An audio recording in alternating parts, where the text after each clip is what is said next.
Bem-vindos ao 13º episódio do podcast Fatia do Futuro. Esse bate-papo onde a gente fala de negócios, fala de medicina, fala de saúde, fala de educação, fala de meio ambiente, fala dos boletos atrasados. A gente troca todas as ideias possíveis para que você curta, compartilha conosco. Não está seguindo ainda a gente? Dá um joinha ali embaixo, nos sigam no Instagram, Podcast Fatia do Futuro, e no YouTube também, @Podcast Fatia do Futuro. Do meu lado, Cris Quadri, ex-atleta profissional do Esporte Clube Internacional, vendedor nato da cidade de Lajeado. Como é que está, Cris? Estou bem. Mas sem mentira, né? 1º de abril hoje, pessoal.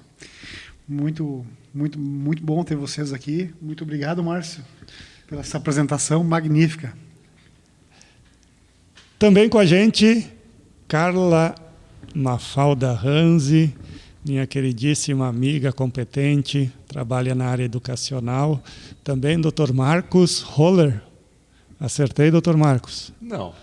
Muito obrigado. Mas não te preocupa, Márcio, que eu também não acerto, né? Porque é Roller, nem eu sei falar meu sobrenome direito, porque é alemão e eu não falo alemão, né? Então eu costumo brincar que dificilmente alguém acerta.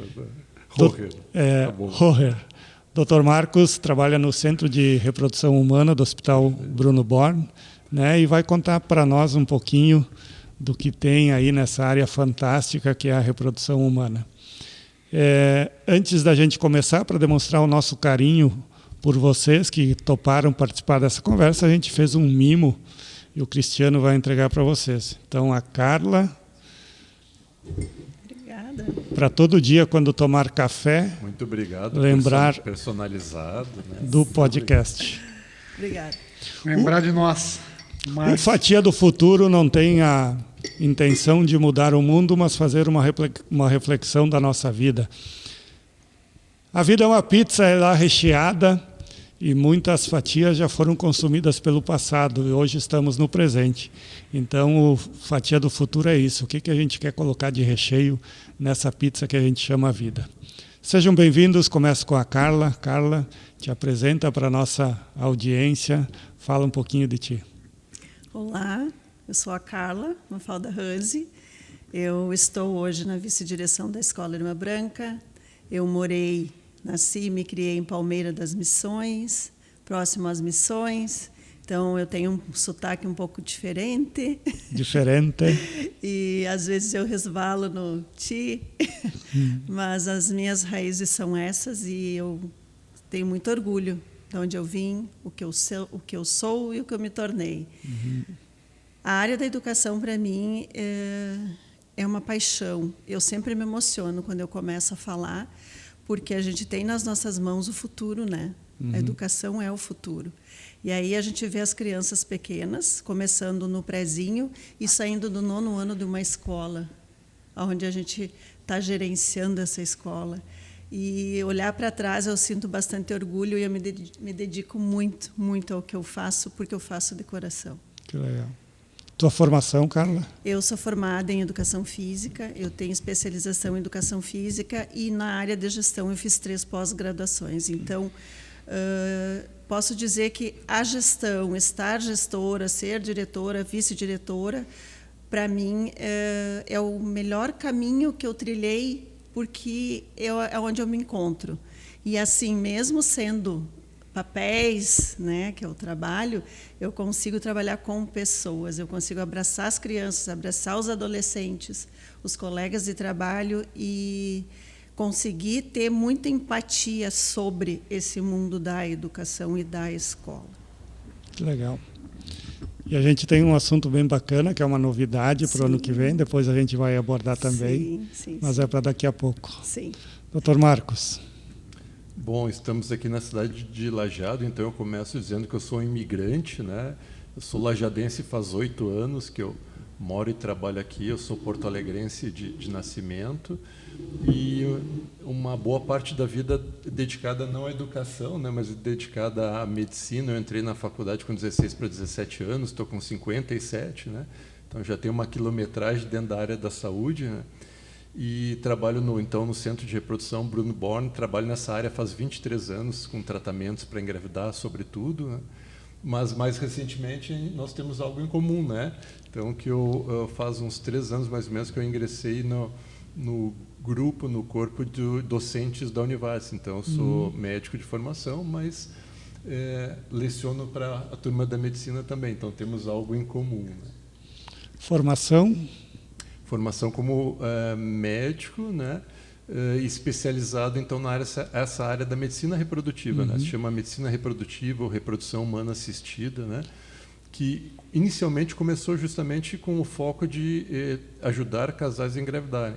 E hoje a gente pode falar sobre isso, está muito mais amplo, né? Então a gente faz aconselhamento reprodutivo. Agora mesmo saí do hospital, atendi uma paciente de 41 anos, solteira, né, que veio obter informações sobre o que a gente chama de preservação da fertilidade. A pergunta dela era se valeria ou não valeria a pena ela tentar congelar os óvulos. Então, a gente faz hoje em dia muito mais do que somente ajudar casais a engravidar, que já não é pouco, já é uma missão árdua e nobre, né? Mas o campo de atuação se amplificou bastante. Né?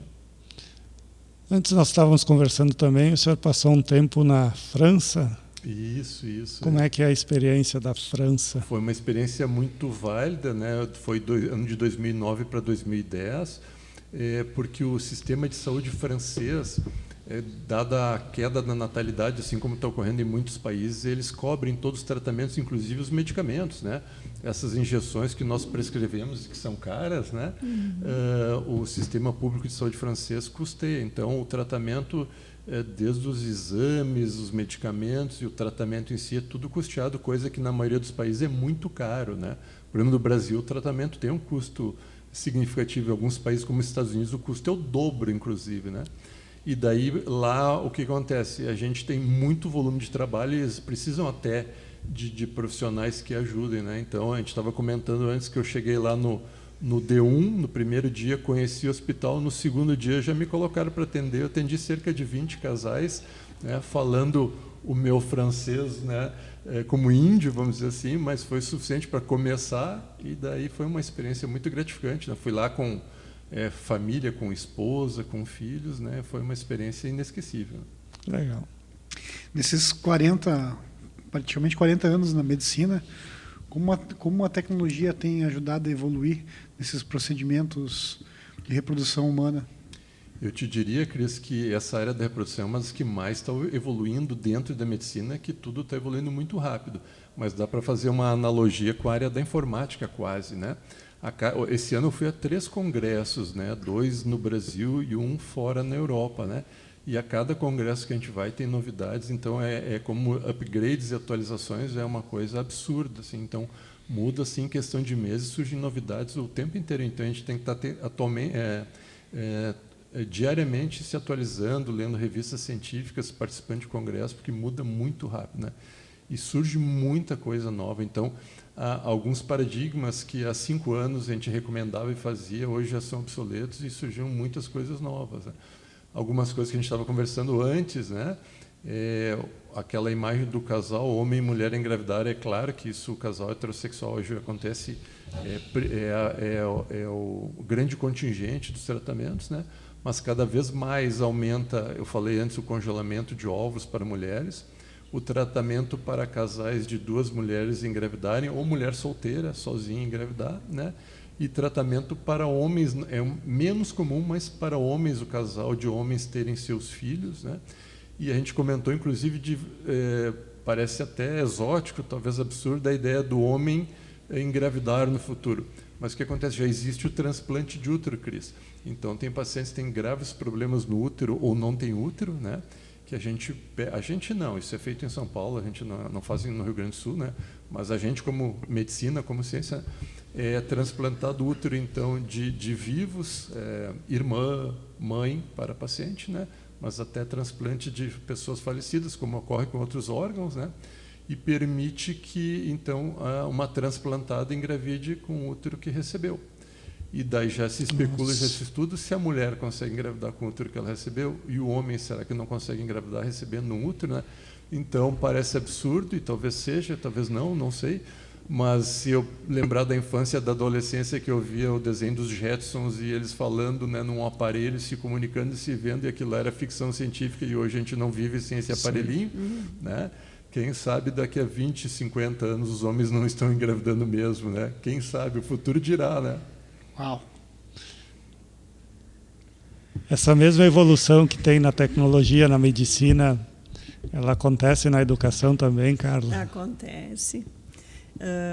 A escola que eu trabalho, 11 anos eu trabalho na Escola Irmã Branca, e desses 11, 8 anos eu fui diretora, e esse ano eu estou na vice-direção, até porque eu acredito que sempre deve existir uma mudança, né, para haver um mexe-mexe, outras ideias, né?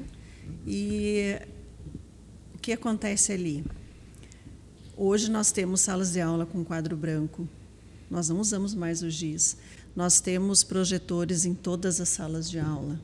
Nós temos ar-condicionado, nós temos cortina com blackout, nós temos professores bons, nós temos a multimídia no nosso convívio, né? Internet. Então, os alunos hoje, as crianças, elas não são mais da época que eu estudei e fiz o meu magistério ou o meu estudo, né, que a gente buscava as informações nos livros, na biblioteca municipal, na biblioteca da escola. Hoje tem tudo muito à mão e até demais, né, porque com a questão da proibição do uso do celular, para nós foi um avanço na educação. Nós sentimos muito, assim, a evolução dos alunos enquanto pessoas e enquanto alunos, né, que devem estar na sala de aula estudando, porque nós mesmos, se a gente pegar para olhar uma mensagem ou enviar e aparecer qualquer coisa na tela, aquele tempo tu já vai fazer outra coisa, né? Tu já olha outras coisas. Então, nós usamos como ferramenta de trabalho, né? Então, nós temos novidades na educação, né? Como o Márcio já deu um toque. Nós teremos, então, na escola o ensino médio em tempo integral. É a única escola de Lajeado, né, escola estadual, que vai ter essa modalidade de ensino. Eu tive uma formação, eu e a diretora Juliana tivemos uma formação em Porto Alegre de 4 dias, do dia 4 ao dia 7. Mas, Márcio, eu te falei assim que eu viria aqui com mais novidades e a gente ainda não tem, sabe? Tudo assim é novo demais. Então, a gente sabe que vai ter, 2026 nós vamos oferecer, nós sabemos que os alunos ficarão 7 horas dentro da escola, que os alunos terão 4 refeições, desde o café da manhã, o lanche, o almoço e mais uma refeição. Eles terão clubes onde eles próprios serão os protagonistas da educação. É um ensino médio diferente. Não é esse que a gente está acostumado, porque é a escola da escolha, ou seja, o protagonismo, né, da adolescência deles, vão criar os projetos para eles desenvolverem. A gente vai ser uns meros colaboradores dentro da escola, né? Então, essa novidade, a gente vai ter mais formações de como isso vai acontecer. Como eles estarão 7 horas e a gente tem que ter muito discernimento, muita vontade, muita garra e com coisas novas, que nós deveremos ser muito criativos. Isso para o ensino médio. Para o ensino médio. Mas nós já temos a disciplina de projeto de vida no ensino fundamental, né, que já começa no 6º ano. O projeto de vida ele é maravilhoso, porque é bem o que diz, projeto de vida, o que eu quero ser, como eu vou ser. E no médio a gente vai aprimorar mais isso.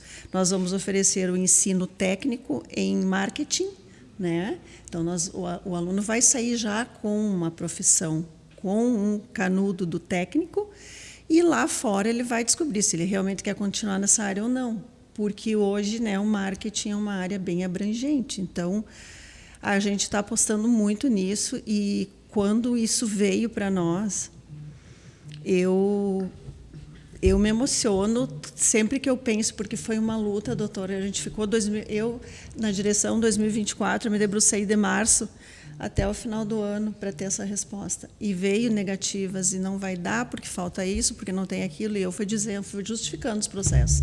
Eu não aceitava um não como resposta, porque nós temos todas as condições de oferecer um ensino bom pela localização da escola, pela infraestrutura da escola.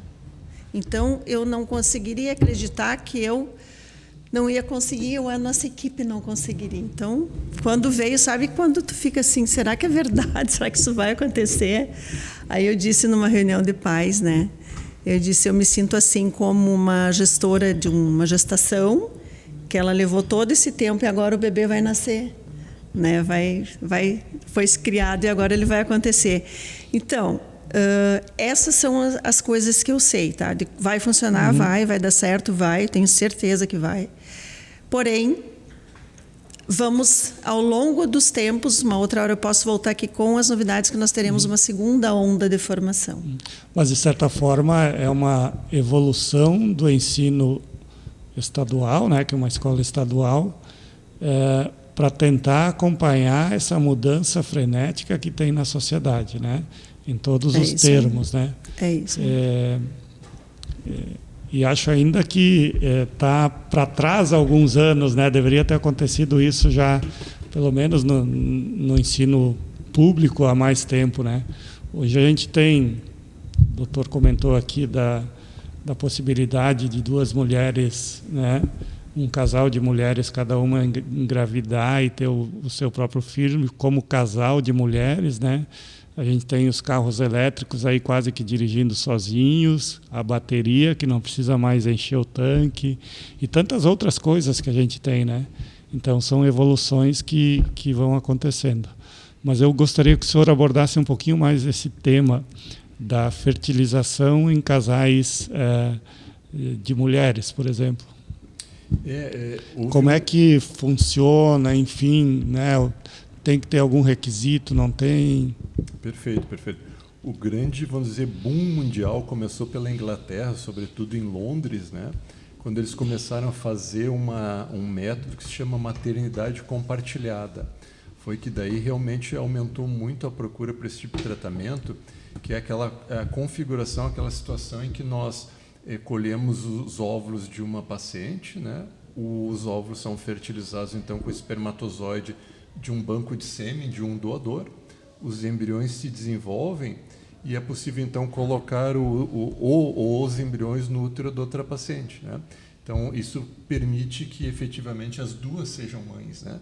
E já aconteceu situações, nós tivemos essa experiência de que a paciente engravidou, teve seu bebê e o casal retornou com a filha pequena, né?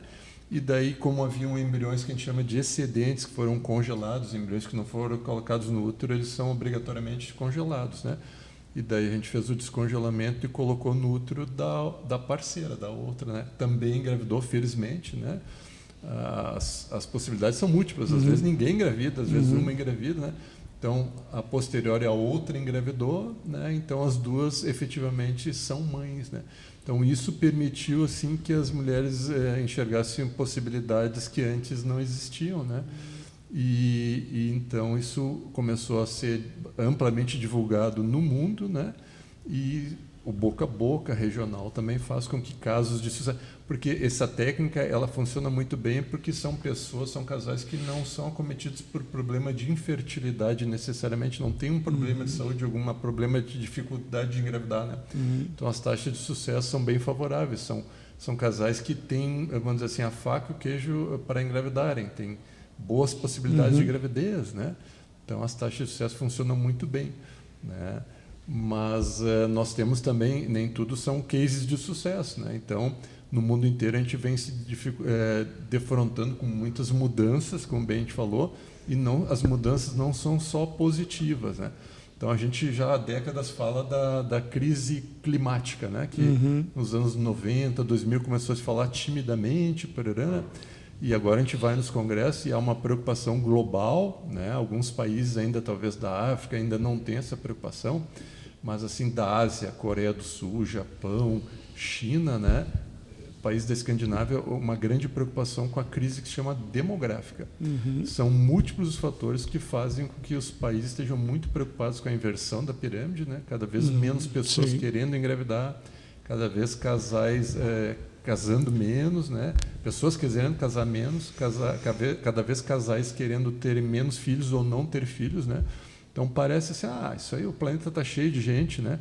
Mas em alguns países já é um problema sério econômico, né? No Japão, por exemplo, porque a gente precisa, para manter a população ativa economicamente, né, de um casal dê à luz a duas crianças. Né?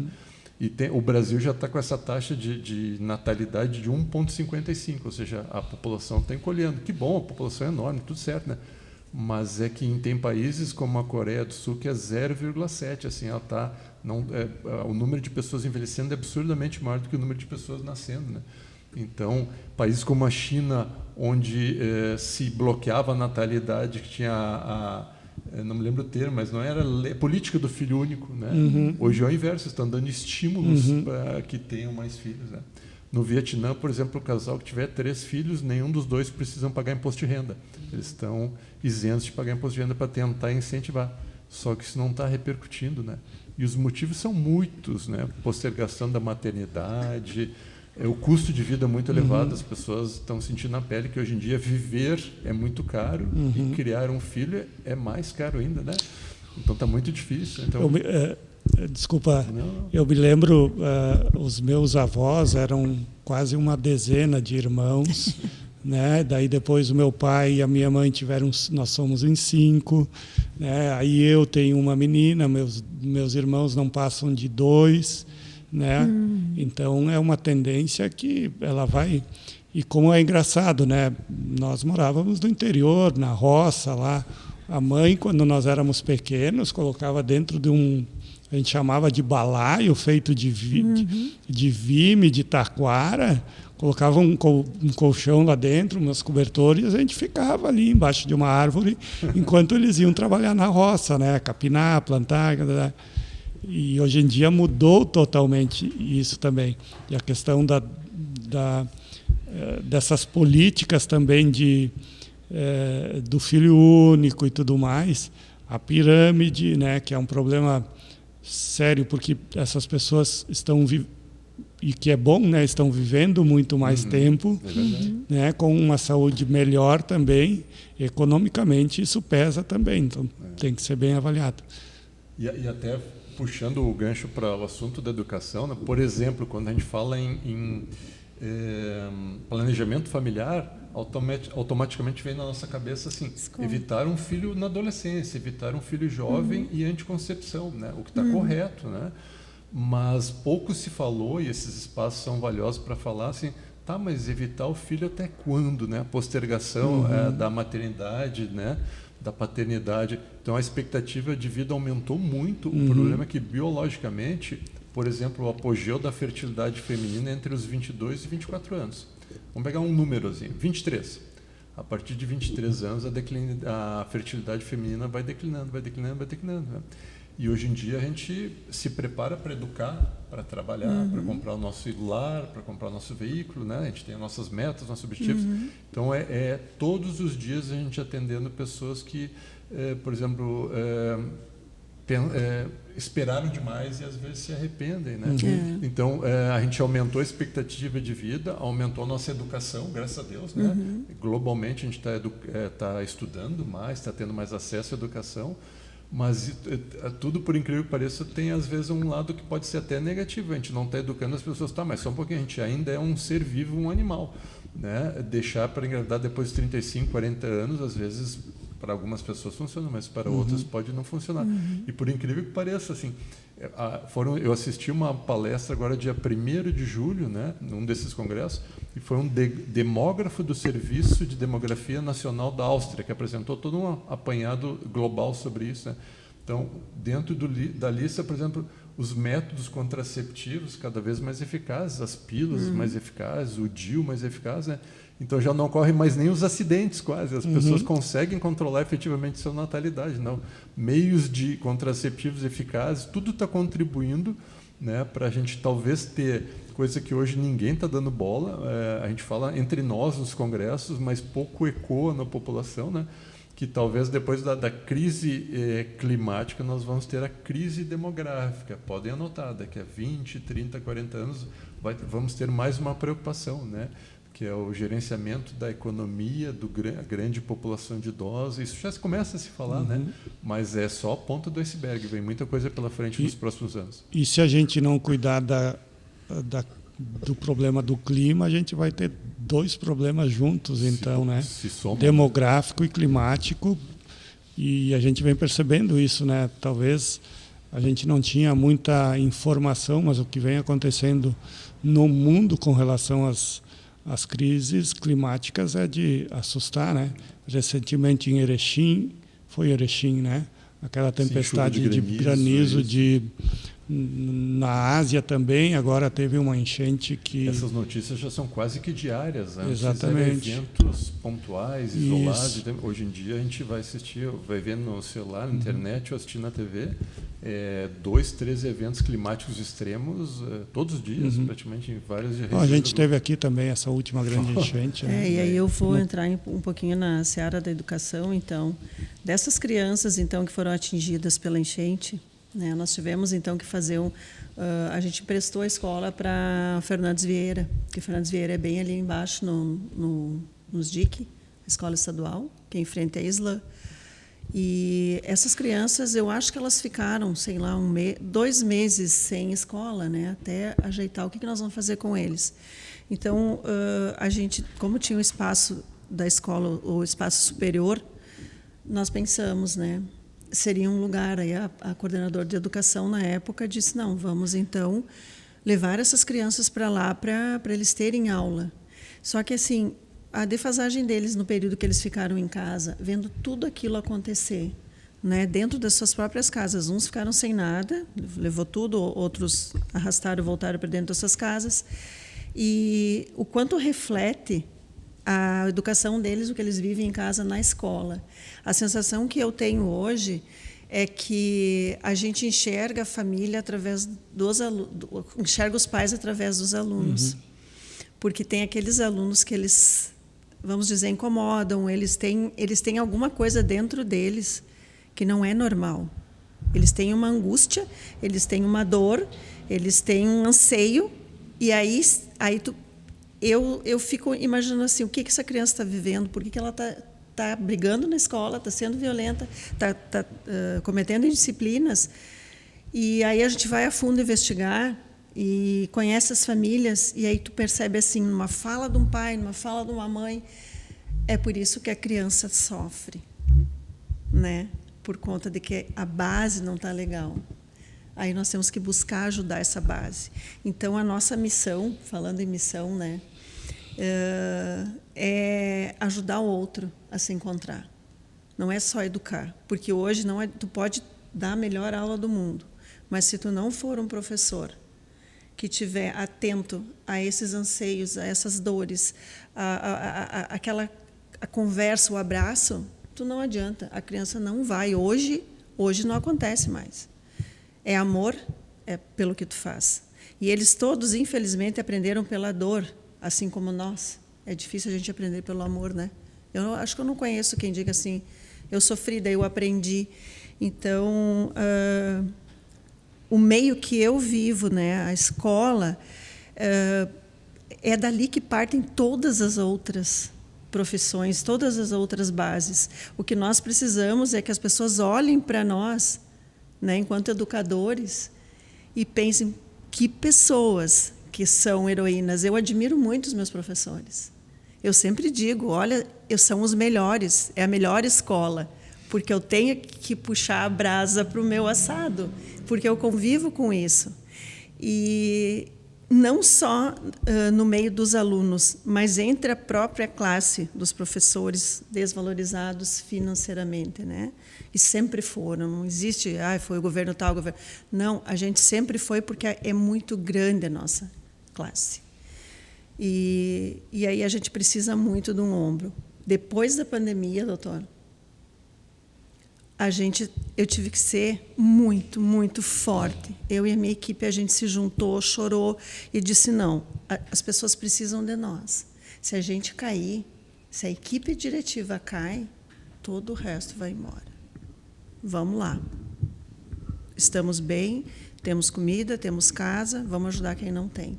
Fizemos campanha e até hoje nós percebemos algumas sequelas em alguns alunos.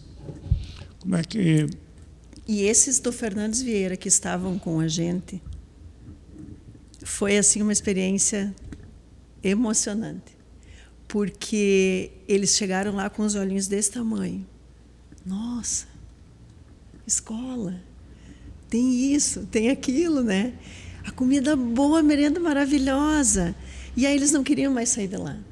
Chegou a época de sair, né? De ir para um outro lugar. Uns ficaram, uns conseguiram vaga e ficaram lá. Então, para dizer assim, ó, a gente faz amor na escola. Se você não quer fazer isso, não seja professor. Sabe, Carla, que eu tenho uma professora minha que todo mundo tem um professor que daqui a pouco foi aquele que tu mais teve afinidade. Eu tenho uma professora minha que casualmente ela passa todo dia caminhando aqui na frente do escritório. E ela passa, ela bate no vidro, ela abana. Isso nós estamos falando de mais de 35 anos atrás, né? Bacana. Então, quando tu vê, às vezes o professor diz, ô, Sora, daí tu olha aquele marmanjo de cabeça branca já te chamando de Sora, a gente, putz, que situação, né? Mas como deve ser gratificante, né? Tu poder ajudar crianças, daqui a pouco tu entrou com 5, 6 anos na escola, teve toda aquela infância, né? Sim. A gente diz que um professor, né, foi tirado, acho que um pouco, eu penso que foi tirado um pouco do limite, né? Hoje tu vê alunos agredindo professores. Eu acho que eu sempre digo para o meu filho que os professores são os segundo pais, que eles têm toda a autoridade de o que eles estão falando é lei. Eu acho que tem que ser por aí, né? Os professores, quando tu está dentro da escola, tu está sendo educado. Os professores estão querendo o teu bem. E daqui a pouco tu passa um tempo assim, tu contribuiu para tu vê aquela pessoa se dando bem na vida, virou um médico renomado, de sucesso. Inclusive, hoje o doutor está lecionando, daqui a um tempo vai encontrar... Hoje está lecionando, ensinando médicos, daqui a um tempo estão trabalhando junto no hospital, fazendo uma fertilidade junto. Como é bacana isso na profissão de vocês, poder ter essa sensação de hoje tu está ensinando e amanhã tu está junto com eles trabalhando. Né? Muitos colegas na minha idade viraram professor. Tinham aquele interesse de ser professor, mas hoje tu vê cada vez menos as pessoas, talvez pela parte financeira, né? E pouco reconhecimento. Em termos de estrutura, doutor, o Hospital Bruno Born, ele também, de uns anos para cá, vem melhorando, né, a sua estrutura física, tecnológica, inclusive com os centros especializados que tem, né? Na tua área ali, na reprodução humana, ele está em que nível, vamos dizer assim, estadual, em termos de Brasil... né? É bem interessante, Márcio, a tua pergunta, e até aproveitando uma analogia, ou escutando atentamente a Carla falar, né? As áreas de educação e saúde têm muitas similaridades, né? Então, pelo menos aqui, a Carla falando emocionado, já me veio 3 à cabeça, né? Primeiro, assim, a gente lida muito com informação, com ciência, né? Com conhecimento, né, as duas áreas, né. Segundo, ao mesmo tempo a gente tem que lidar muito com emoção, com carinho, com sentimento, né. Um não anula o outro, tem que lidar com os dois, né. E agora tu comentaste isso, eu pensei os gestores da área da saúde, da educação, né, trabalhando contra a dificuldade sempre, né. Então a direção do hospital, a direção de uma escola tendo que matar 10 leões por dia, né. E no discurso geralmente é dito, a gente ouve muito assim que educação e saúde não são investimentos, né? Não são passivos, né? Mas na prática são tratados como passivos, né? Parece que é dinheiro jogado fora, não parece que é investimento, né? Então tem muitas similaridades e quando comentaste isso, Márcio, daí veio justamente essa analogia que até o Cristiano Dick, que já esteve aqui, né? Ele tem que estar, toda a direção do hospital, sempre lutando para o hospital se manter vivo. Né? É uma estrutura muito grande, muito complexa, e não bastasse ele lutar para ele se manter atuante, ele consegue uma proeza de crescer. Né? Então, agora, pegando o que tu comentaste do centro de reprodução, eu sempre falo, o Rio Grande do Sul tem 497 municípios, a gente quase arredonda para 500, né, para facilitar o raciocínio. Que tem centro de reprodução com laboratório que faz tudo, são 5 cidades, né? É 1% dos municípios do Rio Grande do Sul. E Lajeado foi a 5ª cidade no estado a ter um centro de reprodução, que vai completar 8 anos, né?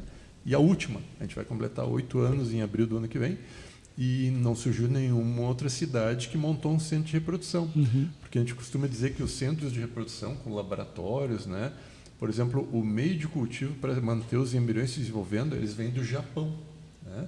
eles têm uma validade curta, 2, 3 meses, e custa uma fortuna. Então, a gente fala que montar um centro de reprodução é um desafio, mas não é o maior desafio. Agora, a questão é montar e manter. Então, a gente faz a analogia com o carro importado, né? Sim. Comprar carro importado é caro, mas que tu tem que comprar e não basta comprar, né? Porque tu faz as tuas economias, vai lá e compra. Mas depois tem imposto, né? IPVA, seguro, manutenção, né? Desvalorização. E é um desafio, então, manter um centro de reprodução funcionante, né? E nós temos aqui Lajeado, por exemplo, Santa Maria, Pelotas, Rio Grande, Santa Cruz, cidades universitárias, cidades grandes, algumas maiores, não tem um centro de reprodução com laboratório que faça a fertilização in vitro. Então, o que tu perguntaste, nós realizamos aqui em Lajeado, o que é feito em Porto Alegre, o que é feito em São Paulo, né? Com as mesmas virtudes, mas também com as mesmas dificuldades, né? Mas o centro de produção é completo. Então, por exemplo, hoje em dia a gente tem condições de fazer análise genética dos embriões, né? E ter um mapeamento genético, sabendo se ele tem erros graves ou não tem erros graves. Inclusive, começa a ser feito, a gente está falando, né, dos avanços tecnológicos, né, Cris? Nos Estados Unidos já tem serviços que oferecem, a gente consegue identificar o mapeamento genético dos embriões, se eles vão ter doenças graves no futuro, virando um ser humano, engravidando e nascendo, né? Então, tu identifica centenas de doenças, né? Que se vai ter câncer de mama ou não vai ter, se vai ter hipertensão, se vai ter Alzheimer. Nossa. O que acontece? Tem que ter muito cuidado ético para não ir para o lado da eugenia, né? Então, a gente não está ali para selecionar futuros seres humanos que vão ter olhos verdes, azuis, vão ser mais altos ou mais baixos, né? E aí que está o problema, só que isso já é possível. Então, a gente já é possível identificar nos embriões a cor dos olhos, a cor do cabelo. Sério? Isso, a cor da pele, né? Os genes responsáveis pelo QI. E o que acontece? Daí entra nos dilemas éticos e conflitos, né? Por exemplo, tem um serviço nos Estados Unidos que está anunciando todo esse mapeamento genético. O gancho, a isca é assim, e tenha filhos mais saudáveis, tenham, né, a nova geração de crianças, vem aí a nova geração da fertilização in vitro, né? E eles colocam ali, então, evitando doenças graves, e mostram uma série de doenças no site deles, né? Só que eles colocam ali, junto, entra no pacote, cor dos olhos, cor da pele, cor dos cabelos, tenha filhos mais saudáveis, mais altos, com um QI maior. E eu sempre digo, a gente não está aqui para isso, né? Sim, a gente não veio aqui para brincar de papai do céu. Então, mas o problema é que a tecnologia evolui, né? A ferramenta existe. Então, tu consegue identificar nos embriões genes que possivelmente vão gerar uma criança mais inteligente, ou não é só a genética que determina isso, né? Mas, então, por exemplo, tem um serviço dos Estados Unidos que anuncia só essa análise genética dos embriões a partir de, o 99, né, o antigo, a partir de $25 mil para tu ter análise dos embriões. Não é o tratamento para engravidar, a biópsia dos embriões, é só o mapeamento genético, né? Então, isso a gente tem as ferramentas para fazer análise, mas aqui em Lajeado, por exemplo, a gente faz só para evitar doenças graves, né? Embora isso seja passível, né? Então, Lajeado, respondendo a tua pergunta, está muito bem situado no mercado nacional e internacional, inclusive com alguns diferenciais, como o fato de a gente ter salas de espera individuais, né? Em que, por exemplo, algumas pessoas às vezes não se sentem confortáveis em sentar numa sala de espera com 7, 10, 15 pessoas, e daqui a pouco tu vai encontrar um primo, um colega, um amigo, um vizinho, e tu não queria saber, né? Então, tu não queria que eles soubessem que tu está ali. Então, é a única clínica da América Latina, com o serviço de reprodução da América Latina, que cada pessoa, cada casal, cada família tem a sua sala de espera individual. Então, a gente tem serviços similares ao que se encontra em São Paulo, em Porto Alegre, né? E até, às vezes, alguns diferenciais. Tanto que vem representantes da indústria farmacêutica que fornecem para nós esses medicamentos importados. O representante da Regional Sul, Rio Grande do Sul, Santa Catarina e Paraná, eles trazem o diretor nacional para conhecer, e o diretor nacional, às vezes, traz o que vem visitar aqui o representante do México, né, de outros países, né, para conhecer o centro de produção em Lajeado, né? Então, realmente, Lajeado, graças à direção do Hospital Bruno Born, ele está virando... Eu já, antes de vir morar aqui, trabalhar aqui, eu já ouvia falar que era um polo regional, né? E que está crescendo. E às custas de muito trabalho árduo, a gente começa, graças a Deus, são 7, 8 anos de trabalho diário, né? Das 8 da manhã às 8 da noite, né? Felizmente, a gente ouve de alguns pacientes, alguns casais, o meu médico lá de Cachoeira do Sul, o meu médico lá de Santa Maria indicou o serviço de vocês porque vocês são referência no estado. Então, é um trabalho de formiguinha. Depois de mais de 4.000 atendimentos de primeiras consultas, né, a gente começa a colher os frutos desse trabalho árduo. Deixa eu abordar um pouquinho mais esse tema da identificação de possíveis doenças, né, no embrião. Como a legislação trata isso dentro de um processo, vamos dizer assim? Identificou-se, né, uma possível futura doença, né? A legislação permite... Como funciona isso? Perfeito. Por enquanto é permitido, e espero que assim continue, né? É permitido para a avaliação de casos graves de doenças que geram risco de vida, sofrimento intenso, né? Então, por exemplo, eu atendi um casal recentemente em que eles tiveram uma gestação que se descobriu dentro do útero que o bebê tinha problemas sérios, né? E daí o neném nasceu e faleceu. Né? Então, a gente fala de casos assim, né? A gente gosta de contar tudo que dá certo, mas tem muitas histórias comoventes e tristes, né? E daí, através da investigação genética dos pais, viram que os dois tinham a mesma mutação, o mesmo errinho genético, né?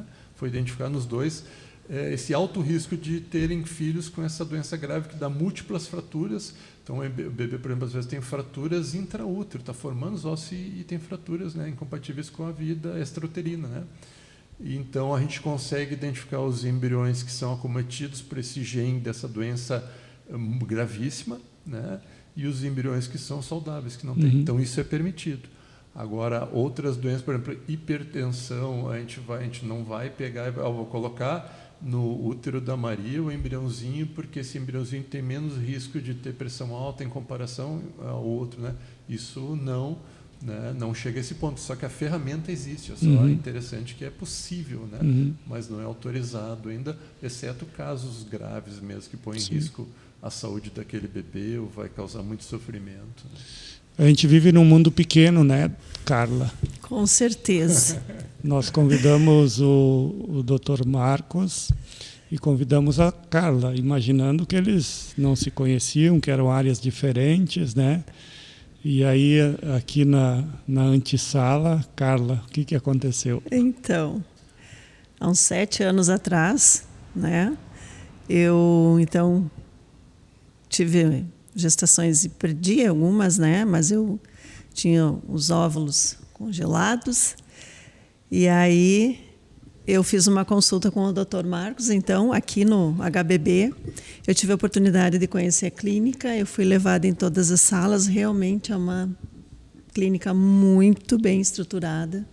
Salas individuais, quartos individuais, e então eu fui atendida pelo Dr. Marcos para eu tirar uma dúvida, né?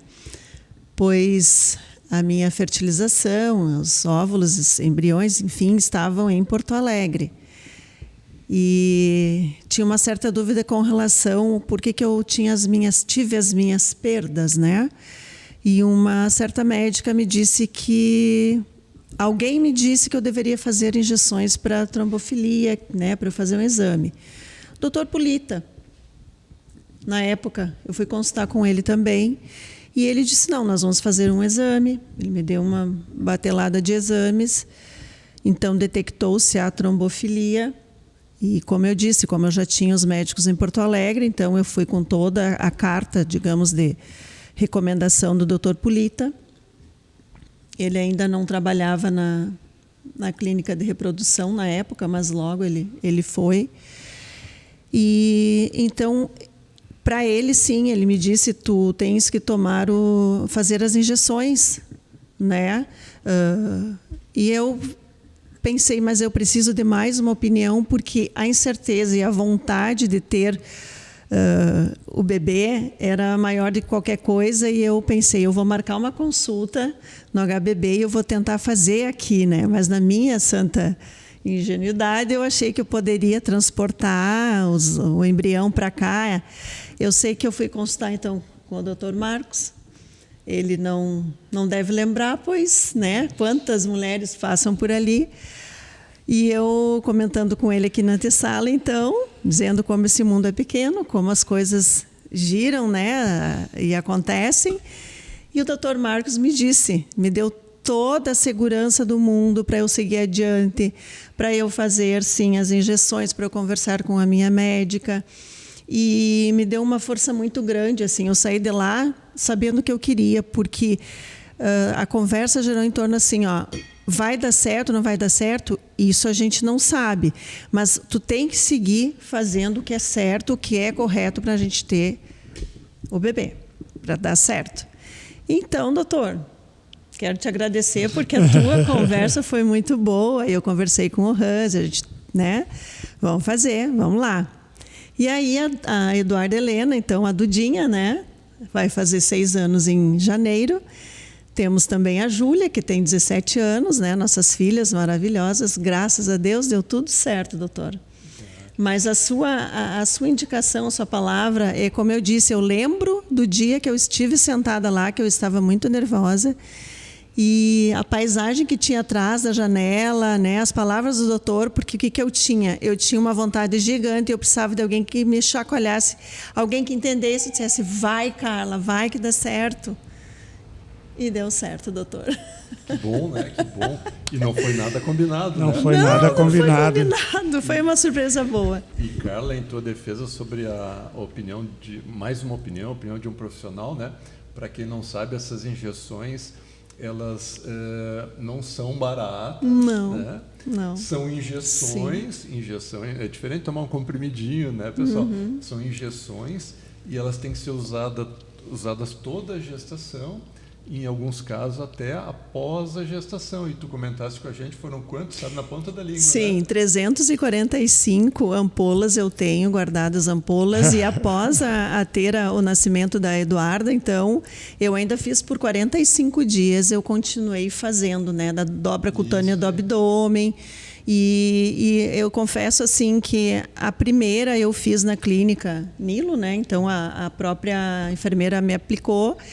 E eu achei uma atitude muito invasiva eu me fazer. Não é fácil, é desafiador. Não é fácil. Os primeiros 5 dias eu pensei assim, Deus, o que tem para mim, né? Mas eu tinha muita força, como eu disse, a minha vontade era maior de qualquer outra coisa.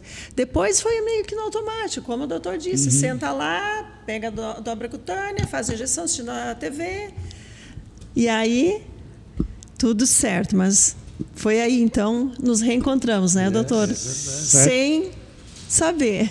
E se por um lado eu te atendi, foi uma única consulta, né, e talvez não recordasse bem de ti, né? Tem casais que a gente sabe o CPF de trás para frente, né? Que estão na batalha junto com a gente faz 2, 3, 4 anos, né? Então tem casal que eu cruzo na rua, oi, tudo bom, né? E eu sei o CPF da pessoa, de tanto que eu já preenchi formulário, documento e papel, né? Então, que bom quando a gente, vamos dizer assim, por poucas vezes teve contato, sinal que deu tudo certo, e não foi necessário batalhar tanto, né?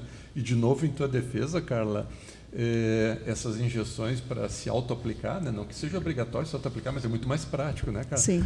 Nós temos pacientes médicas que uma coisa é prescrever para os outros usar a injeção, né? Mas na hora de ela se aplicar aqui não é fácil. Muitas pacientes não se auto-aplicam, médicas, né? Não se auto-aplicam porque não é fácil. A gente tem um mecanismo de bloqueio de defesa que a gente se furar não é para qualquer um. Demora um tempo, daí tem gente que nunca não consegue, né? Então, parabéns que tu conseguiste, né? Obrigada. Doutor, um caso que te marcou, sem citar nomes, nós temos aqui umas 5, 7 horas para começar. Não, alguns. Vou contar alguns rapidamente que me marcaram, que eu acho curiosos, interessantes, e já mencionei, não é a primeira vez. Por exemplo, quando eu trabalhava em Porto Alegre, um casal que eu atendi, né? E eu perguntei o motivo da consulta. Não são tantas variações, tantos motivos assim. O desejo era de engravidar. Ok, é meu métier, né? Só que nós somos virgens, nós não temos relações. É bom, né? Ok. Outro detalhe, nós não queremos ter relações, né? Nós queremos engravidar e queremos ter filhos, mas nós não queremos ter relações, né? Daí, bom, vamos lá, né? Um desafio de cada vez. Então, nós fizemos o tratamento de fertilização in vitro, foi pego os óvulos da paciente, né? Fertilizado e colocado no útero dela, né? O homem colheu o sêmen, então ele colheu o sêmen, continuou sendo virgem sem ter relações, né? E nós realmente foi necessário romper a membrana imenal para ter acesso aos ovários dela, mas ela não teve relações, então ela continuava à época sendo virgem, né? E nós colocamos 2 embriõezinhos no útero dela, eles engravidaram, tiveram um casal, e eu tenho lá no meu consultório a foto dos 2, né? Dos casais, do casalzinho, né? De um casal, então, que teve filhos, e até que eu saiba, o último contato que eu tive com eles eram virgens ainda, né? Olha então, isso é uma história interessante e marcante. Uma outra história, uma paciente que, assim como tem casais que desejam muito ter gêmeos, né? Homens, mulheres, às vezes o casal, né? Tem casais que às vezes não querem, não desejam, querem evitar. Então, uma paciente da região do Vale dos Sinos queria engravidar, mas não queria ter gêmeos, né? Porque gêmeos também não é fácil, né? A gente fala que criar um filhote não é desafiador, criar 2 simultaneamente, haja estrutura. Dobra, né? a alegria. Haja alegria e haja bolsa, e haja suporte familiar, mais, né? Então, ela queria né? Desejo atendido. Eu coloquei a gotinha com um embriãozinho dentro do útero dela, né? Só que aquela coisa, né? A gente não controla tudo, né?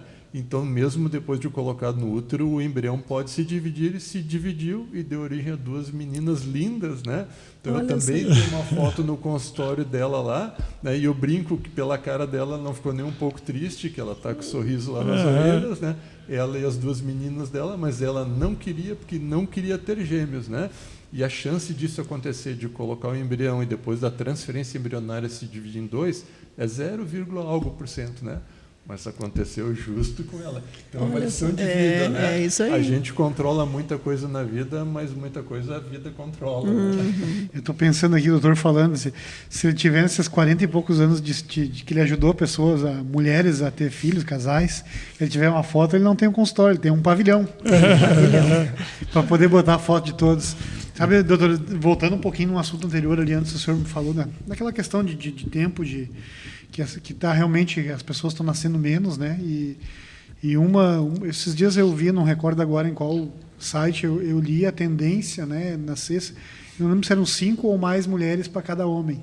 Está cada vez mais escasso o homem na sociedade. Está nascendo menos homens. Menos homens. Vai nascer, a tendência é que nasçam muito mais mulheres do que homens. Então, talvez isso aí no futuro, talvez até próximo, aquela questão de mulher engravidar com mulher, talvez vai ter que ser algo mais frequente, né, a palavra. E já puxando o gancho para outra realidade também, falaste do celular no início, né? Então, o que acontece? São estudos científicos publicados em vários países do mundo e muito bem documentados nos Estados Unidos e outros países, né? Que cada vez mais, nos últimos anos, os casais estão namorando menos, tendo menos relações, mas pesquisas muito bem conduzidas, né? Que cada vez está namorando menos, né? Então, eu tenho frequentemente usado isso em congresso, eu tenho essa imagem também, que não é uma foto, é uma ilustração, né? Então, o problema do celular está em todos os níveis, desde as crianças, né? Que, ao mesmo tempo que é uma ferramenta muito útil, importante, mas muitas vezes é o problema, né? Então, eu tenho uma foto que eu uso nas aulas, quando o assunto é pertinente, que é um casal se abraçando. E ele está olhando o celular dele por trás dela e ela está olhando o celular dela por trás dele, né?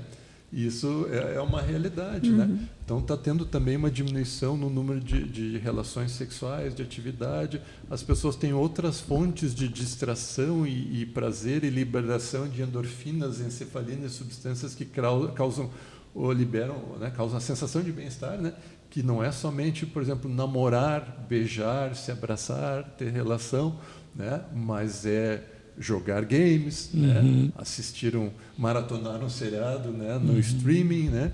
Então são muitas fontes diárias de pequenas satisfações que daí a pessoa que trabalha hoje, cada vez a gente trabalha mais, chega em casa cansado, né? E deixa para depois, deixa para amanhã. Então os casais às vezes no passado tinham, que nem o Márcio falou, né? Tinham dois filhos no mesmo ano, nasceu em janeiro e outro em novembro, dezembro, né? E como brincava o pessoal antigamente, né? Não tem TV em casa, né?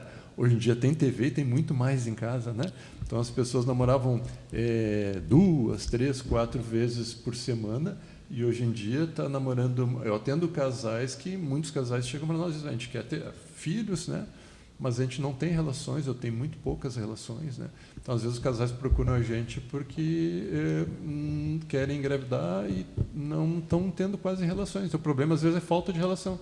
E eles procuram a gente tenta procurar sempre a solução mais fácil, mais rápida, né? Às vezes pode ser mais difícil e mais cara, né?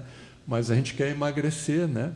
Então, o que acontece? Para emagrecer, né, ter um corpo saudável, tem que ralar, tem que fazer atividade física, queimar caloria, dizer não para o chocolate, evitar o sorvete maravilhoso da sorvete bom, não é fácil, né? Tira isso aqui de mim, Márcio. Essas balinhas, né? E tem que ralar, fazer exercício físico e cuidar da alimentação. Daí agora tem a indústria da injeção, né? Então a gente vai por mais fácil. Então eu atendo muito, aproveitando gancho, pessoas que estão usando, a mulher está usando a injeção para emagrecedora, o homem está usando e às vezes os dois estão usando, né? E vale também para ter filhos, né? Tem casais que vão lá às vezes fazer uma fertilização in vitro porque querem fazer rápido e ver se engravida logo, né? E daí a gente tem que fazer todo esse trabalho e dizer que também não é tão simples assim, né? Às vezes dá certo, mas às vezes não, né?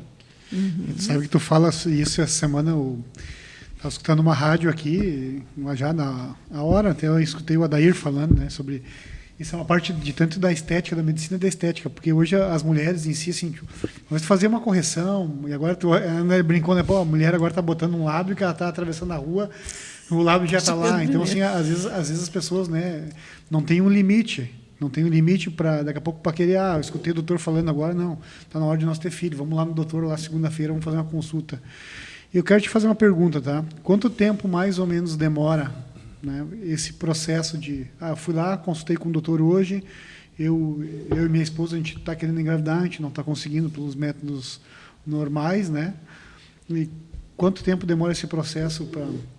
Né, eu sei que tem que ter um pouquinho de sorte, mas... entre ter consulta com o senhor, colocar lá o óvulo, né? Isso? O embriãozinho. O embrião, perdão. E ter o resultado que, deu certo a gravidez aqui, 9 meses, está aí, né? Cris, ótima pergunta, porque no passado assim, a gente esperava a paciente menstruar. Eu vou falar tem vários tratamentos e tem vários tipos de dificuldades. Então, tem desde os casos mais fáceis até os casos mais difíceis, né? Mas, assim, via de regra, o tratamento da fertilização in vitro, que é o que a gente mais executa ali no hospital, né? A gente aguardava a paciente ficar menstruada, a mulher ficar menstruada, começava as injeções, coletava os óvulos ali cerca de 12 a 14 dias depois, fertilizava e o casal voltava para a colocação 2, 3 dias depois do embrião. Então, era a duração de um ciclo menstrual. E daí, no final do ciclo, sabia, estou grávida ou não estou grávida. Com múltiplos protocolos evoluindo e melhorando, hoje em dia a gente está um pouco mais lento, a gente demora mais. Então, isso pode levar assim, de 2 a 4 meses. Por exemplo, hoje em dia a gente já não faz mais transferência quase de embriões que a gente chama de D2, D3. O que é isso? Embrião no 2º ou 3º dia. A gente transfere, ou seja, coloca no útero das pacientes embriões quando eles estão com 5, 6 dias de idade. Antigamente a gente não tinha estufas, volta de novo a tecnologia, né? Que imitassem com tamanha competência o útero da mulher. Hoje a gente tem equipamentos, estufas e os meios de cultura que eu mencionei antes, que são muito mais eficientes. Então a gente pode se dar o luxo de deixar os embriões desenvolvendo mais tempo, o 5º, 6º dia, porque é no 5º, 6º dia de evolução, de multiplicação das células que nós entramos no útero das nossas mães quando a gente chama do D5, D6, quando a gente estava no 5º, 6º dia após a fecundação, né? Então, avanços como esses, né? Outra coisa, a gente não faz então mais quase a transferência de embriões frescos. A gente pega o melhor de 2 mundos. Num ciclo, a gente pega os óvulos da paciente, priorizando o melhor momento do ovário dela. Agora, a gente praticamente no mundo, não vou dizer todo mundo, mas a rotina hoje em dia é congelar os embriões. Deixa passar um ciclo de intervalo em média e o casal volta, daí não precisa tomar aquelas injeções de novo, que não são as mesmas injeções, aquelas de enoxaparina, né? São outras injeções para estimular os ovários, né? E daí a gente, em ciclo, muitas vezes natural, sem usar hormônios, né? A gente acompanha o ciclo, acompanha a ovulação, e no momento adequado, o melhor momento do útero, do endométrio, a gente descongela 1 ou 2 embriões e coloca no útero. Só que essa função toda, desde a primeira injeção até estou grávida ou não estou grávida, leva em média 3 meses. Às vezes o ciclo não está bom, a gente tem que dizer, olha, lamento, mas não está o melhor momento, né? Vamos ter que esperar um outro ciclo. E às vezes a gente aguarda 2, 3, 4 ciclos. Então ficou mais demorado. Às vezes o casal chega na primeira consulta e a gente prepara para ser a gente chama de a jornada dos tentantes, a jornada da tentante, porque não é pim-pam-pum. Eu digo assim, poxa, eu gostaria de te prescrever um remédio, tu atravessa aqui a Júlio de Castilhos, compra na farmácia, custa 5 ou 10 reais, estou grávida. Isso não existe, não sei se um dia vai existir. Então a gente já prepara o casal para uma jornada de pelo menos 3, 4 meses. Assim. Então, mas essa jornada está muito mais eficaz. A cada ano a gente consegue ter taxas de sucesso que vão aumentando, melhorando. Então demora mais, mas mais e mais casais estão tendo sucesso, estão engravidando. Isso que eu ia perguntar, tem um percentual, assim, mais ou menos, que a medicina te dá de 100%, 70% estão sendo positivo, ou tem mais ou menos um percentual que possa... Tem mais ou menos, bem mais ou menos. Essa tua pergunta é muito boa, mas é muito difícil de responder de uma maneira rápida e objetiva. E ela é muito ampla, né? De ser sucinto, né? Não. Mas é como tu chegar numa loja e perguntar, uma loja de roupas, tá? Uma loja de roupas e tu perguntar quanto é que custa uma roupa, né? Devendo dizer, bom, temos dos 10 aos 1000, né? Então assim varia muito, né? Então a gente tem casais que pela avaliação a gente chega a dar a taxa de sucesso de 2, 3%. E daí o auge assim que a gente consegue dar máximo um casal, um paciente bom prognóstico, é chegar a 70% de chance de engravidar. Mas assim, para não fugir à média, né?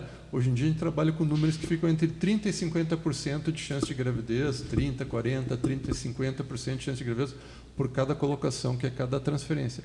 Daí influencia múltiplas variáveis, que foi o que a gente falou, idade, né? O número de embriões, se vai colocar 1 é uma chance, se colocar 2 a chance de gravidez é maior, por isso que muitos casais às vezes nem é o sonho de ter gêmeos, mas às vezes querem engravidar o mais rápido possível, então eles colocam 2 para ver se engravida logo, porque muitos casais que a gente coloca 2, ou a maioria dos que a gente coloca 2, engravida de gestação única, né? Nem todo mundo que a gente coloca 2 engravida de gêmeos, né? Então a resposta é bem ampla, mas assim, na média gira ao redor de 30%, 40%, 30%, 50%. Mas tem gente que sai de lá com 1%, 2% e tem gente que sai com 70%. Né? E a gente brinca sempre, não tem 30% grávida ou 100% grávida. Né? Estou grávida, estou no 100%, não engravidei, estou no 0%. Né? E a gente brinca também, né? Tu falaste da comoção, da emoção, né? Que dificilmente os casais saem dali sem chorar, né? Porque deu certo, estamos grávidos e choram de alegria, né? Não deu certo, é uma tristeza profunda, né? E a gente chora de tristeza, né? Então, é isso. Esse momento de tu falar para a pessoa, né, para o casal, dar essa informação, realmente a gente também deve ter muitos, às vezes se emocionar junto, né, Márcio? Porque, pô, às vezes daqui a pouco tem um casal lá que estão há 3, 5 anos contigo lá naquela luta de ciclos e, pô, não dá, e às vezes a gente, pô, se emociona junto, né? E às vezes não dá nem pelo fato do casal não poder, né? Mas de circunstâncias que fogem ao controle ali que a própria legislação não permite, né? O Anvisa, ou a regulação, ou a regulamentação, né? Então é um mundo de variáveis incrível, né, doutor? Impressionante. A gente dizia que no início os tratamentos eram um jogo de par ou ímpar, deu certo ou errado e era muito mais simples, né? Até virou um jogo de damas.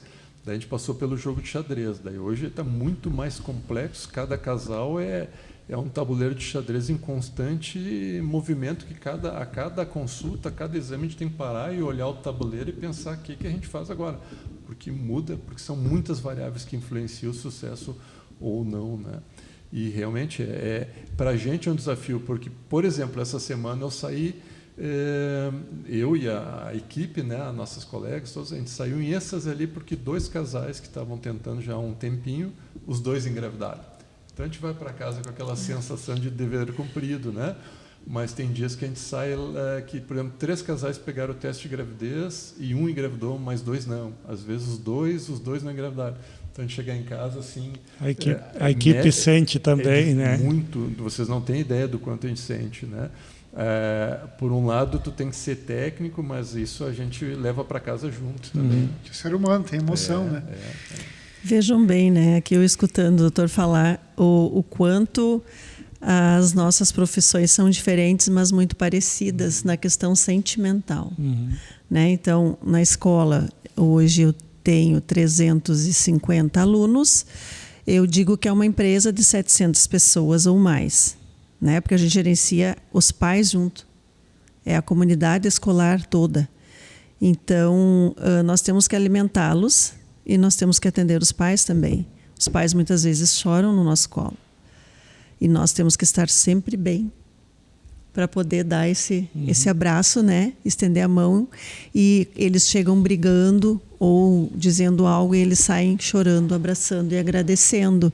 Então, é uma missão parecida, porque a gente lida com vidas, né? E assim, não existe bem maior do que você ver uma criança, né, ajudar a gerar uma vida numa família, e ao mesmo tempo a gente ver uma criança se formando e crescendo com educação, com respeito e sendo alguém.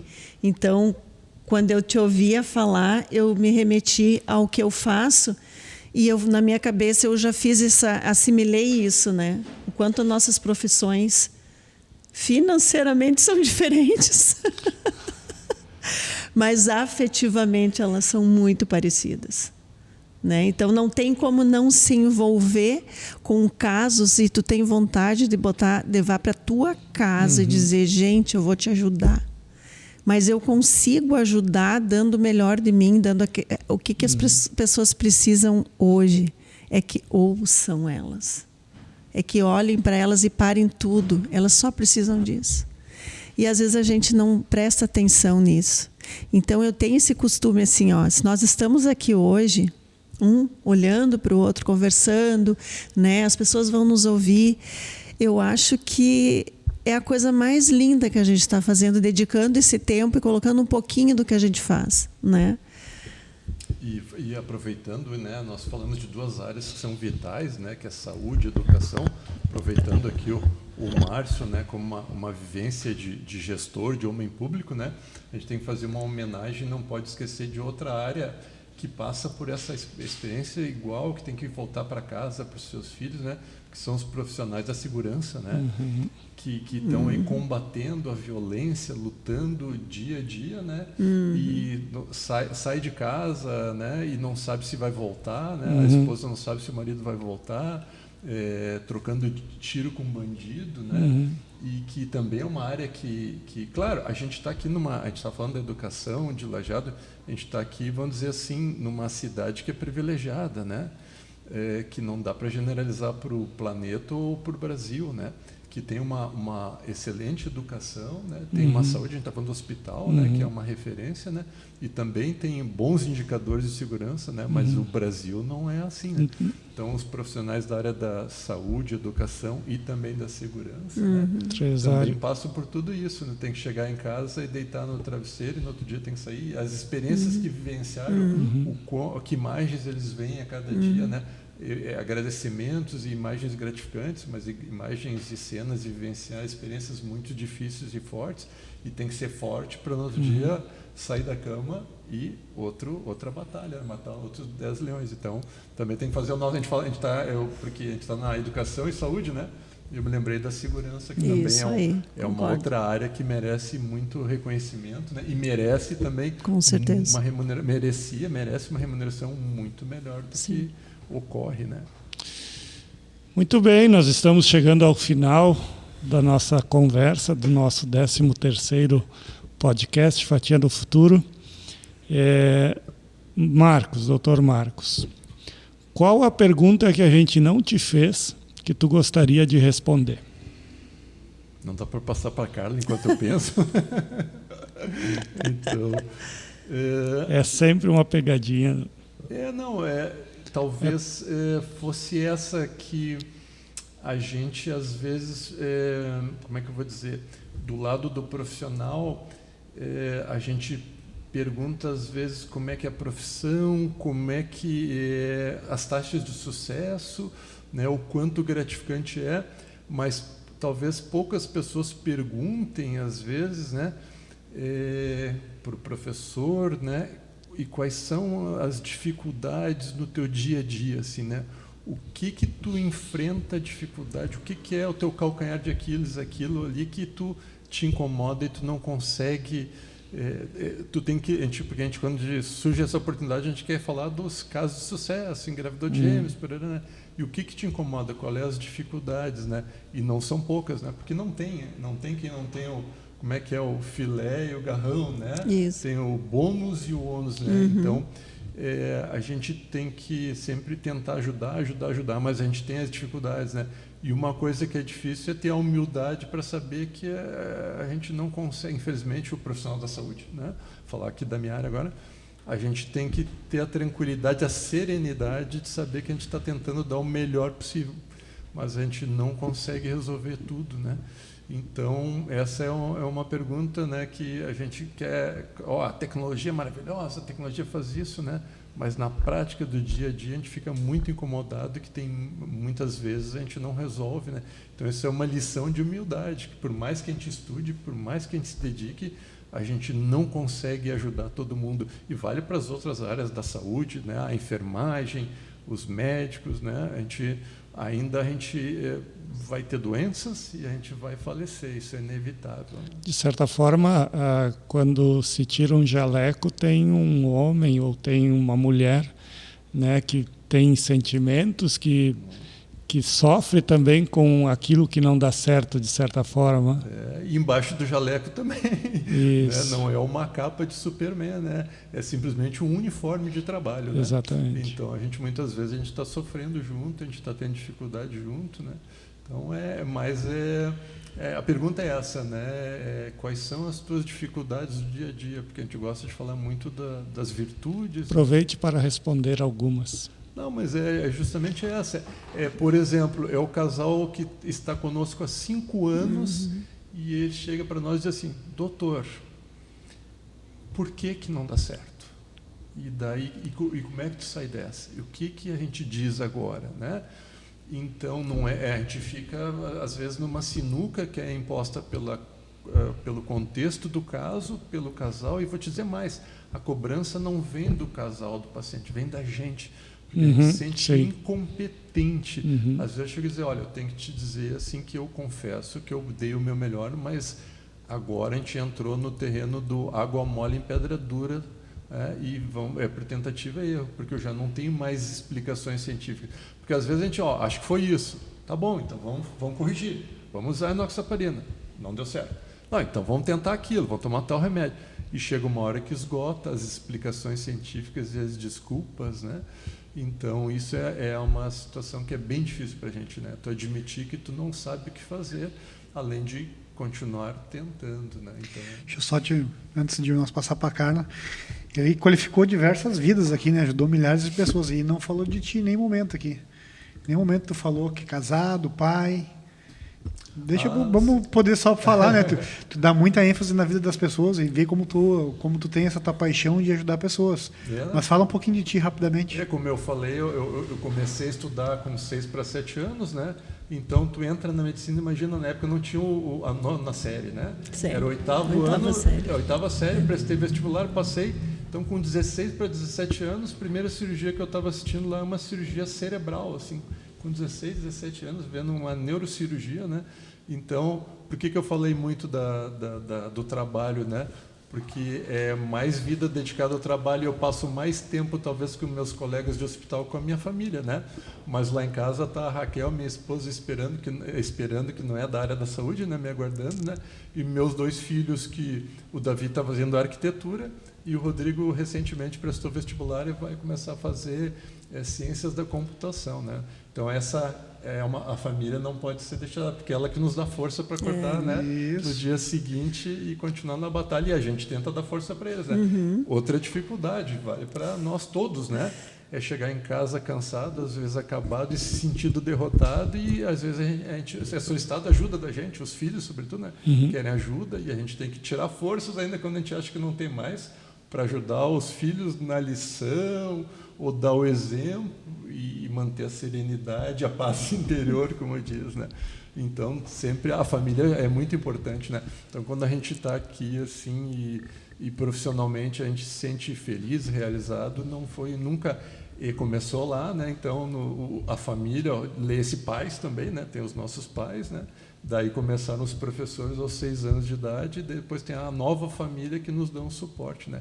Então é tudo uma construção são dezenas, centenas de pessoas que fazem a gente enfrentar os desafios do dia a dia. A gente não está sozinho, né?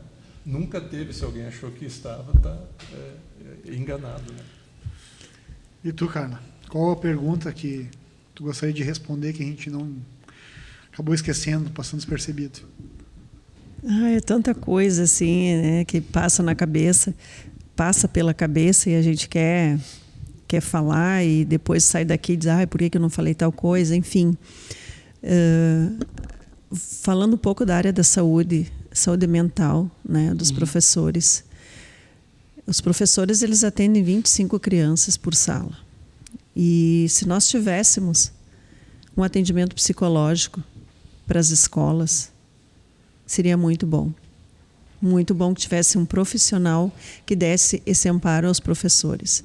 Porque eu quero que vocês imaginem aqui uma sala de aula com 25 adolescentes ou crianças. Cada um com a sua particularidade, com a especificidade de cada um, né, com o que ele traz de casa, com seus problemas, anseios e as felicidades também, porque eles também, né, agitam por questão da felicidade que eles trazem. Mas tem uma pessoa ali que está atrás da mesa e está tentando dar sua aula, está tentando melhorar, e às vezes ele não consegue. Então isso me toca bastante, assim, quando eu percebo que o professor cansou, ele deu o máximo e ele talvez amanhã não venha trabalhar por conta dele não estar aguentando. Então esse suporte psicológico seria uma coisa muito importante para a gente. Porque psicólogos pelo IP não atendem, né? Saúde emocional. Saúde emocional. Tanto dos alunos quanto dos profissionais, né, na área da educação. Mas se tu tem um profissional, Márcio, meu ponto de vista, né, se tu tem um profissional que ele está bem, ele consegue trazer o outro para o lado bom. Sim. Agora, se ele não está bem, ele já não chega bem, ele vai dar o que ele não tem? A pessoa só dá o que ela tem, né? Então, se ele chegar lá... Então, essa pergunta ou essa deixa, assim, profissionais para atender os professores e funcionários das escolas. Todos os educadores, né? Eu sempre considero todos da escola são educadores. A tia da merenda, né, que faz aquela coisa maravilhosa. Então, eu sempre digo, agradeçam que vocês têm comida boa, né? Comida na escola, fruta, verdura, tudo que precisa, porque nós temos a nutricionista da SEDUC, que ela faz os cardápios e a gente trabalha só em cima disso. Mas, assim, elas também cansam, sabe? É muito bom ter alguém que escute. Às vezes a gente não tem tempo de escutar. Não tem tempo de parar. O dia passa voando e tu acaba olhando aquela pessoa ao final do dia saindo. Às vezes ela diz, eu não vou conseguir trabalhar porque eu não estou bem. Então, um apoio psicológico aos professores e funcionários das escolas seria muito bom. Muito bem.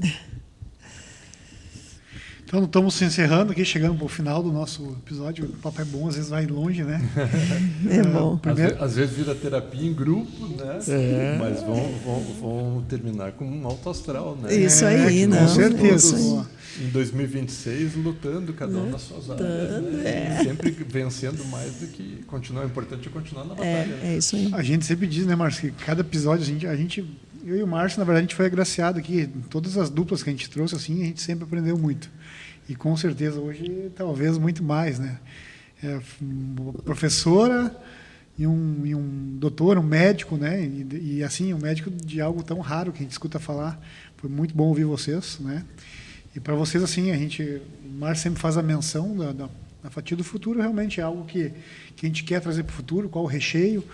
E hoje, né, a gente tem mais uma gravação em seguida, então a gente está chegando no final do ano, vai ser a última gravação. Então, o que vocês gostariam de deixar de um recado de final de ano para as pessoas que estão enxergando, ou alguma coisa que vocês gostariam de colocar um tempero na pizza, né, um sabor nessa pizza do futuro das pessoas? Pode começar por ti. Então, o que eu peço para as pessoas que estão me ouvindo, para as pessoas que eu trabalho, né, para os pais, os doutores, vocês, nós estamos fazendo uma campanha na escola. Nós temos 150 crianças do bairro Santo Antônio, onde uma líder da comunidade me pediu, e a gente já ajudou uma certa vez, antes da pandemia, que essas crianças elas estão sem brinquedos. E a gente está fazendo uma campanha dentro da escola para que os alunos que tenham seu brinquedo em casa, que não usem mais, mas que sejam brinquedos que não estejam estragados e sejam limpinhos, ou se a mãe dispõe de algum dinheirinho lá, comprar um brinquedo, a gente está precisando disso para agradar essas crianças, e isso se chama solidariedade. O que eu peço para todos é empatia, são duas palavras, e solidariedade, porque a gente não consegue ser feliz se tu não vê o outro feliz. Isso é um princípio meu. Eu sempre prefiro que as pessoas que convivem comigo estejam bem. E para elas estarem bem, elas precisam de algumas coisas que a gente pode doar, ou que a gente pode doar, seja carinho, seja amor. Mas eu deixo esse pedido, tá? Para quem quiser ajudar, pode levar na Escola Irmã Branca essas doações de brinquedos até o dia 10, até a semana que vem, que a gente vai estar distribuindo, sim, entregando para a comunidade de Santo Antônio. Muito bem. E o doutor? Bom, primeiro agradecer a oportunidade, né? Sair um pouco da zona de conforto, porque eu me sinto muito mais confortável dentro das quatro paredes de um consultório, né? De um podcast, a coisa já é mais difícil para mim, pelo menos, né, para a gente, né? Então, agradecer, dar os parabéns pelo nome, né, do podcast, muito interessante, achei muito inteligente, muito espirituoso, né? Até a gente falou de algumas coisas do futuro, né? E como mensagem, assim, para todos nós valorizarmos, eu vou sempre puxar para minha área, né? A gente valorizar a saúde que a gente tem, né? Que a gente costuma se queixar muito da vida, né? Mas essa área da saúde a gente às vezes só dá valor quando a gente não tem mais, né? Então sempre olhar metade do copo cheio e valorizar a saúde que a gente tem, porque um dia ela acaba, é natural, né? E outro advento, né? Outro tema que é da minha área é tentar motivar as pessoas que estão querendo ter filhos, que estão lutando, que não desistam, né, que às vezes é mais simples, mais fácil, mas às vezes é muito difícil, mas que a gente tem que continuar tendo fé, como diz, foco, força, né, e continuar batalhando, né, e pensar positivo e ser otimista. Né? Então, posso complementar? Deve. Um parêntese aqui, então, o doutor falando, continue, sigam tentando. Não foi fácil, em nenhum momento foi. A fertilização, né, que a gente lutou, a gente tentou, nós andamos, mas não tem preço receber todo esse amparo e receber a criança em nossos braços. Então, tentem. Quando chegar a vez, vocês vai dar certo. E eu não agradeci no meu momento, mas eu vou agradecer a conversa, então, ao Márcio, que me convidou, ao retorno, né, reencontrar o doutor, ao Cris, a vocês, assim, que eu fiquei muito feliz em participar. E se eu conseguir contribuir só um pouquinho com alguém, ou tocar o coração de alguém, já está super certo, já foi muito bom. Gratidão. Foi uma alegria inenarrável estar aqui com vocês. Muito obrigado pela participação, pela paciência, foi muito bacana mesmo. Eu estava comentando com o Cris, né? A gente não ganha dinheiro com isso que a gente faz, mas o que a gente ganha em conhecimento, em conhecer as pessoas e ouvir as pessoas, né? Naquilo de bom que elas têm para falar, principalmente, nos deixa muito feliz e cada programa, cada conversa vale a pena. Então, de coração, muito obrigado. Estamos encerrando, nos acompanhe nas nossas redes sociais, no YouTube, @podcast Fatia do Futuro, no Instagram também. Um grande abraço, obrigado Cris, obrigado Carla, obrigado Marcos, foi uma alegria estar com vocês. Tchau.